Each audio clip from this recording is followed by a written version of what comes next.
It is a very busy day in Washington. John Brennan, as I just said, has been confirmed to be the next head of the CIA. The final vote was 63 to 34 just moments ago. This after the nomination sparked a volatile political battle.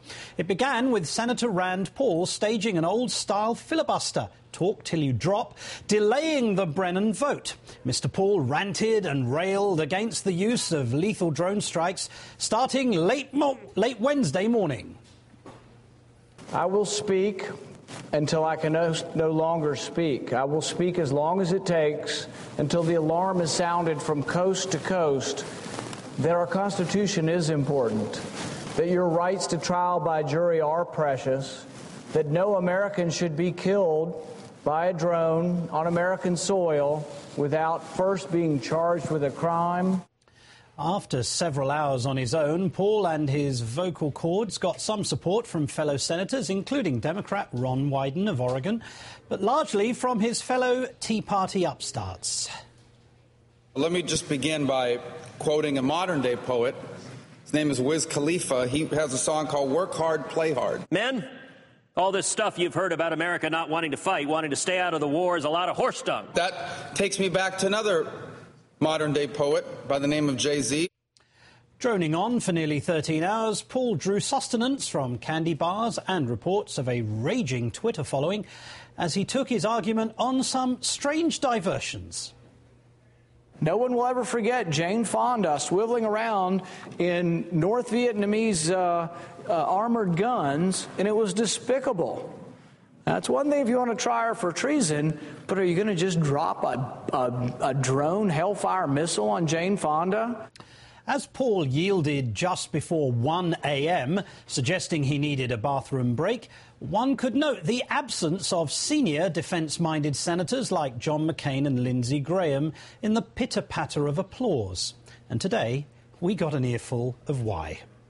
But somehow to allege that the United States of America, our government, would drop a drone Hellfire missile on Jane Fonda, that brings the conversation from a serious discussion about U.S. policy to the realm of the ridiculous. And when John McCain wasn't placing him in the realm of the ridiculous, Lindsey Graham offered his fellow Republicans a tour of the hinterlands of hypocrisy. To my Republican colleagues, I don't remember any of you coming down here suggesting that President Bush was going to kill anybody with a drone. So what is it, all of a sudden, that this drone program has gotten every Republican so spun up? What are we up to here? A very interesting question, Senator Graham. Very interesting indeed. Let's get right to our panel now. Here with me in New York is MSNBC contributor Ari Melber, a correspondent for The Nation, and in Washington, MSNBC political analyst David Korn of Mother Jones magazine. Ari, before we get to the politics, let's talk about the theatrics, because Rand Paul spent 13 hours saying he wasn't doubting the president's motives and so on. He was simply asking the president if he would kill innocent citizens on American soil. Is it really necessary for the president to answer a question like that, or is the question not obvious? Is that not a rhetorical question? It's not obvious and it's not rhetorical. In fact, this administration on the issue of drones has not only refrained from answering that, but argued as recently as 8 months ago in federal court that the existence of the drone program itself is classified in the ACLU Freedom of Information lawsuit. They've moved a long way. So you don't have to like Rand Paul or his tactics to see that we have an administration that's gone from literally saying this program may not exist, which I think as a journalist is an insulting claim, to now getting into some, not enough, but some of the details of the limitations on it. And Robert Gibbs, the White House press spokesman, has disclosed that he was unable to talk about it, and he's explained that that was a ridiculous position that he was placed in. The president, in the State of the Union address, said he was going to introduce greater transparency in relation to this matter. And the letter today, while short and in some ways perhaps polemical in the way that it engaged Rand Paul's question,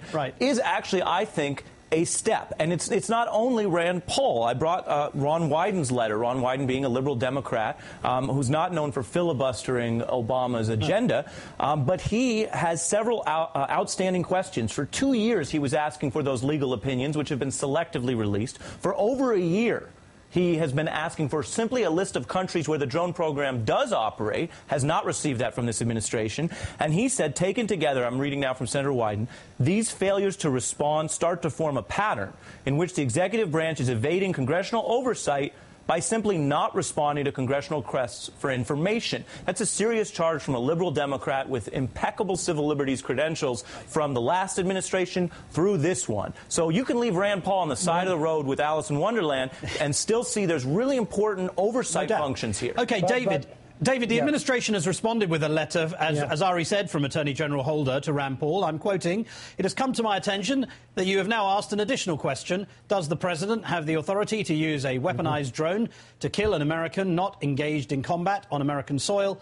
The answer to that question is no." Senator Rand Paul released a statement saying he's satisfied and will end his opposition to Brennan. The vote, as you know, has just gone through, so I guess that's the end of that tap dance, isn't it? Well, that was one of the shortest letters I've ever seen from an attorney general, yes. And I think he had a very silent F-U in it somewhere.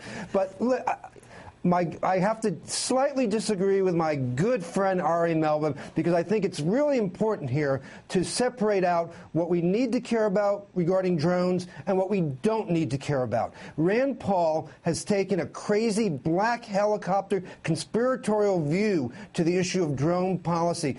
Just a couple of days ago, Attorney General Holder said that this isn't an issue unless we're in extraordinary circumstances, and he cited only two examples, 9/11 and Pearl Harbor. Yes. The issue of the president using a drone to take out a critic like Jane Fonda or someone who's not involved in violence against the United States and American soil is a non-issue. What the administration is doing in terms of its policy using drones overseas, in a foreign policy sense, and also when they've targeted Americans, is a real issue, and there are memos about that Ron Wyden and others have, I think, very justifiably been asking for. And I don't believe the administration had a case to hold that back. And in fact, in recent days, they have allowed members of the Senate Intelligence Committee and, importantly, their staff to review those things. But what Rand Paul did yesterday was sort of mix this up, and we have now the Alex Jones view of the world sort of leading the way in terms of the argument on drones. And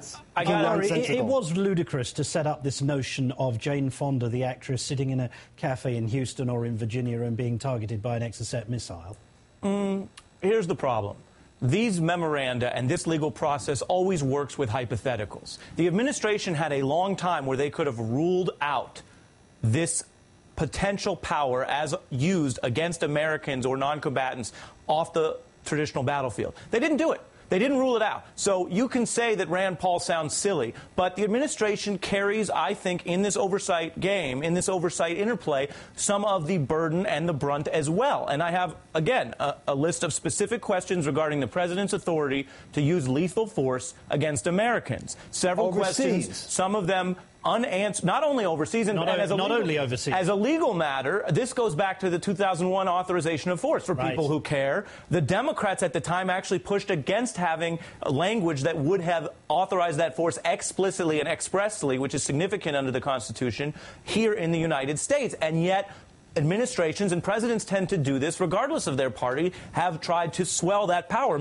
Just to finish the point, though, many of the questions that Senator Wyden submitted relate to the same idea over the due process rights of Americans, and many people, including al-Awlaki, were not on the Afghanistan battlefield and were targeted through drones. Okay, Ari, you're now in danger of filibustering. I don't want to filibuster, but that includes teenagers. So these are not, to me, far-fetched questions. Okay, David, despite his 13 hours of fame, the establishment GOP did its best to isolate him today. Let's hear a little more of Senator Lindsey Graham. Take a listen, David. He's a man to himself. You got to remember, Senator Paul was the one senator who voted against a resolution that said the policy of the United States will not be to contain a nuclear-capable Iran. David, is this a sign of old GOP versus newer guard of the GOP? No, actually it's not. There's always been a split on the conservative movement within the Republican Party between interventionist Republicans, neocons, and those who are isolationists, whether it's Patrick Buchanan or Rand Paul and others, some of whom have raised Fourth Amendment issues when it comes to things domestically. And we've just never had these guys get the platform the way Rand Paul has seized it. And I think it makes John McCain and Lindsey Graham quite nervous, because Rand Paul is indeed appealing to some Tea Party types, libertarian types, non-interventionist conservatives, as well as the wacky black helicopter types who fueled the militia movement back in the 90s. And they want to try to keep him in check, I think, for both political reasons and for some legitimate policy reasons, because they want to keep the Republican Party squarely on their side when it comes to intervention and these issues that the neocons have been pressing over the last decade. It's a very interesting fight to watch. It's happened in journals and newspaper columns for years now, but now we see it on the floor of the Senate because Kentuckians elected Rand Paul. Yeah, well, and look, David's right that there are these issues, but I don't know, having worked on many of these civil liberties issues for many years and watched the way anti-war protesters and civil libertarians were treated during the Bush era, I am very uncomfortable with taking any question and treating it as a basis for marginalization. Rand Paul is not, to my mind, an ideal senator, and I've got a long record of explaining why. Yes. I don't think he's right about a lot of things. But we have to be careful when someone goes up against the power of the United States government to detain and execute, one of the most fundamental powers the government exercises. And someone's asking the tough questions and getting hammered in the media and by their own party. And we have to be careful about marginalizing the premise of those questions, even if Rand Paul is obviously a flawed messenger. And the last thing, I know I don't have time. The last thing, Martin, I told you don't have time three times. You're not listening to me. The last thing is there is now an obligation on this administration to take what it said publicly and in that letter and harmonize it with these lawsuits. This is not a state secret, and they need to update that, and they need to be accurate. Absolutely. I can agree with that, David Corn. I can agree with that, but I don't mind marginalizing Rand Paul. We need a serious discussion about this, not what he brought us. Indeed. David Corn, Ari Melber, you're both in trouble. Thank you.